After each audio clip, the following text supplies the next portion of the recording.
नमस्कार दोस्तों, मैं हूं अली शरर और आप देख रहे हैं जनतंत्र टीवी। ईरान इजराइल वॉर का आज 5वां दिन है।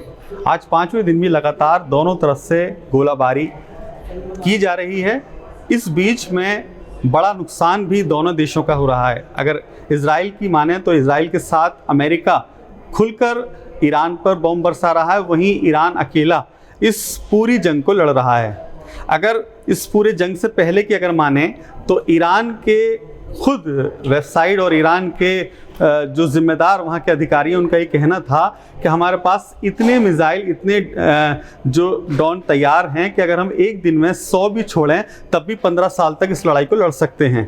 वहीं डोनाल्ड ट्रंप की अगर माने तो उनका भी ये कहना है कि हमारे पास हथियार बारूद की कमी नहीं है, हम भी इस लड़ाई को आगे पूरी तरह लड़ेंगे। लेकिन इस बीच में रक्षा विशेषज्ञों का अगर कहना है वो बेहद चौंकाने वाला है, क्योंकि उनका ये कहना है जितना आसान इस जंग को डोनाल्ड ट्रंप समझ रहे हैं, असल में उतनी आसान ये जंग है नहीं। क्योंकि ईरान $20,000 का एक ड्रोन तैयार करके अमेरिका इजराइल की तरफ छोड़ रहा है, जिसे खर्च करने के लिए, जिसे रोकने के लिए अगर ईरान से ज़्यादा कहीं पैसा अमेरिका खर्च कर रहा है, क्योंकि एयर डिफेंस सिस्टम से जो मिसाइल छोड़ी जा रही हैं $20,000 के उस ड्रोन को गिराने के लिए $40,000 बाकायदा उस मिसाइल को गिराने में अमेरिका के खर्च किए जा रहे हैं। अब ये आप अंदाज़ा लगाइए कि ईरान सिर्फ छोटे छोटे अपने ड्रोन भेज रहा है जिनका सिर्फ टारगेट होता है कि उन्हें एक जगह पर जाके फटना है, लेकिन दूसरी तरफ अमेरिका और इजराइल उसको गिराने के लिए जो अपने मिसाइल छोड़ रहा है वो दुगनी कीमत के हैं और ये लगातार चल रहा है। इस बीच में अभी तक सैकड़ों करोड़ रुपया अमेरिका का ईरान की मिसाइलों को गिराने में नष्ट हो रहा है। ये भी कहना है विशेषज्ञों का कि ईरान की ये मंशा है कि पहले इसको पूरी तरह से इनके मिसाइल खाली कर दें, उसके बाद अपनी महंगी वाली मिसाइल यानी कि जिनकी मार ज़्यादा है उनको छोड़ा जाएगा। हालांकि ये जानकारी रक्षा विशेषज्ञ इसलिए दे रहे हैं क्योंकि उन्हें पहले से आभास था। उनका ये कहना है कि हमें जो लग रहा है उसके अनुसार ये है कि अमेरिका को सिर्फ थकाकर परेशान करके उस वक्त ईरान अपनी जंग आगे लड़ेगा। हालांकि दोनों तरफ से जो जंग चल रही है उसमें कहीं ना कहीं पूरी दुनिया में संकट मंडराएगा, क्योंकि तेल जो महंगा होगा उसका असर दुनिया भर में देखा जाएगा। अब तेल की जो सप्लाई है वो ईरान से होकर के निकलती है, जो आसपास के देश हैं उनको पूरी तरह से रोक दिया गया है। जो एयर बेस बने हैं अमेरिका के उनको भी लगातार ईरान टारगेट कर रहा है। मैं कहूँगा अपनी टीम से कि दिखाएं स्क्रीन पर कि 33 किलोमीटर का जो समुद्री दायरा है उस दायरे को लेकर की जो फिलहाल ईरान ने फैसला लिया है वो बेहद उसके लिए सराहनीय है, लेकिन उससे पूरी दुनिया में तेल का संकट मंडराएगा। मैं कहूँगा अपनी टीम से एक बार फिर कि वो स्क्रीन पर दिखाएं, जिससे कि हम अपने तमाम दर्शकों को आसानी से समझा सकें कि वो तेल का जो ज़ख़ीरा बाकायदा उस इलाके से होकर गुजरता है वो तमाम देशों को सप्लाई करता है। देखिए ये जो एरिया है, मैं कहूँगा अपने टीम से कि इसको थोड़ा जूम आउट करें, जिसके बाद हम आसानी से अपने तमाम दर्शकों को समझा सकें, क्योंकि ये जो एरिया है समुद्री एरिया, इस यहीं से होकर के तमाम पानी के ज़रिए से तेल, कच्चा तेल निकलता है और ये 33 किलोमीटर का दायरा है। 33 किलोमीटर समुद्री रास्ता है जिसको लेकर के ईरान ने पूरी तरह से इसको बैन कर दिया है। यहाँ से सिर्फ एक ही देश की शिप निकल रही है, चीन की, जिनको 3 शिपों को कल निकाला गया है। इसके अलावा तमाम देश पर रोक दिया गया है। ये UAE, ओमान के बेहद नज़दीक है ये एरिया और इस एरिया से ही तेल होकर के दुनिया भर के देशों तक जाता है। लेकिन समुद्री इस इलाके को पूरी तरह से ईरान ने अपने कब्जे में लेकर के और जो भी कोई बाहर की शिप आ रही है उसको मार गिराने का दावा कर दिया है। यानी कि जो भी देश की यहाँ से कच्चा तेल लेकर के शिप गुजरेंगी उनको ईरान यहाँ पर ही नष्ट कर देगा। इसके साथ साथ मैं अपनी टीम से कहूँगा एक मैप और दिखाएं जिसमें अमेरिका ने खुद दावा किया है कि अपने जो भी अमेरिकन सोल्जर्स वहाँ मौजूद हैं वो तत्काल उस एरिया को छोड़कर वापस सुरक्षित स्थान पर आ जाएं।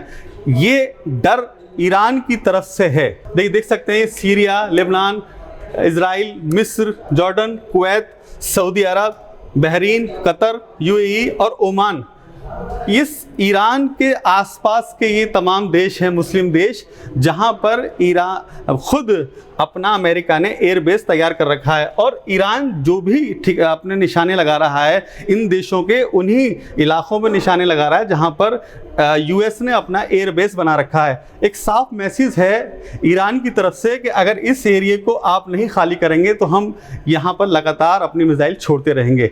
हालांकि ये जंग कितनी लंबी चलेगी अभी ये कहना मुश्किल होगा, क्योंकि दोनों तरफ से ही लगातार मिसाइलें दागी जा रही हैं। ईरान की अगर माने तो ईरान का साफ ये कहना है कि उन्होंने अपना supreme leader Sayyid Ayatollah Ali Khamenei को खोया है, साथ के साथ 160 बच्चों को भी दफनाया है, जिसके बाद ईरान का जो विरोध कर रहे थे ईरान में रहने वाले लोग, वो भी ईरान के समर्थन में आ गए और वो भी अब सड़कों पर इस बात का विरोध प्रदर्शन कर रहे हैं कि अमेरिका ने शुरुआत की है, अमेरिका को ऐसा नहीं करना चाहिए था, इंटरनेशनल कानून भी तोड़ा है। साथ के साथ ये इटली में भी बात गूंज रही है कि अमेरिका ने जो इंटरनेशनल कानून होता है उसके विरुद्ध जाकर के हमला किया है, जो बेहद गलत है। और इस बात का विरोध खुद अमेरिका और इजराइल में भी वहाँ की जनता कर रही है कि हमें जंग नहीं चाहिए। लेकिन ये जंग डोनाल्ड ट्रंप ने नेतन्याहू के कहने पर जो शुरू की है, अब वो कहाँ तक जाएगी इसका हर्जाना पूरी दुनिया को भुगतना पड़ सकता है, क्योंकि जिस तरह से महंगाई बढ़ेगी उसके बाद फिर लोग सड़कों पर भी आ सकते हैं। और ये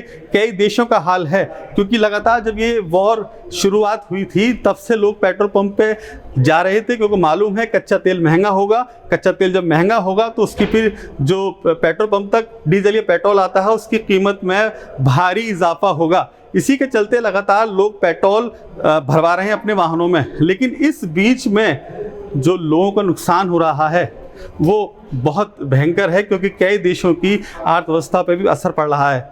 जो इस देश से उस देश सामान भेजते थे वो नहीं भेज पा रहे हैं, पानी के रास्ते यानी समुद्री रास्ते भी पूरी तरह से रुक गए। बाकायदा जो आसमान के ज़रिए हवाई जहाज़ से एक स्थान से दूसरे स्थान तक लोग जा रहे थे उसको फ्लाइटों को रद्द कर दिया गया है, एयर स्पेस पूरी तरह से खाली कर दिया गया है। हालांकि दुबई से फ़्लाइट आई हैं जो दुबई में लोग रुके हुए थे, जिनको दहशत थी कि यहाँ दुबई में भी, क्योंकि एयरबेस पर लगातार हमले कर रहा है ईरान, तो इस बीच में ईरान के इस डर से जो लोग रुक रहे थे उनको खुद दुबई सरकार ने फ्री होटल, खाना, रहना सहना दिया है और वापसी उनके देश भेजने की भी जिम्मेदारी ली है। लेकिन इस बीच में जो और देश हैं जैसे कि जॉर्डन है, कुवैत है, बहरीन है, कतर है, इसमें भी बड़ी तादाद में हिंदुस्तानी जो लोग हैं वो वहाँ नौकरी कर रहे हैं।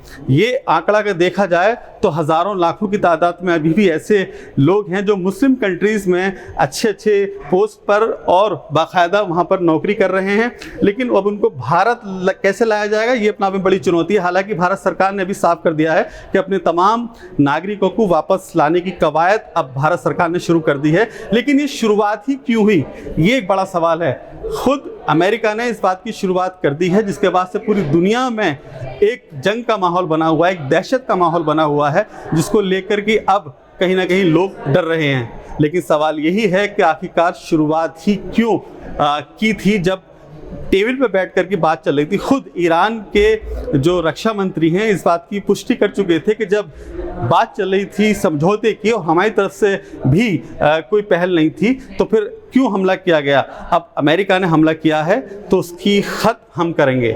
एक मैसेज साफ ईरान की तरफ से दिया गया है कि अगर जब शुरुआत अमेरिका ने, इजराइल ने की है तो इसको ख़त्म हम करेंगे और इस जंग को हम आखिर टाइम तक लड़ेंगे।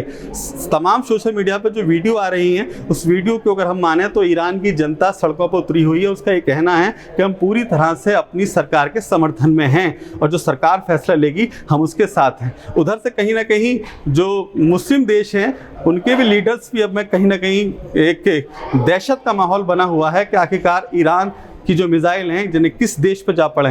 हालांकि इस बीच में ये जंग कब तक चलेगी ये कहना बेहद गैर मुनासिब होगा, क्योंकि अभी तक लगातार ये जंग जारी है।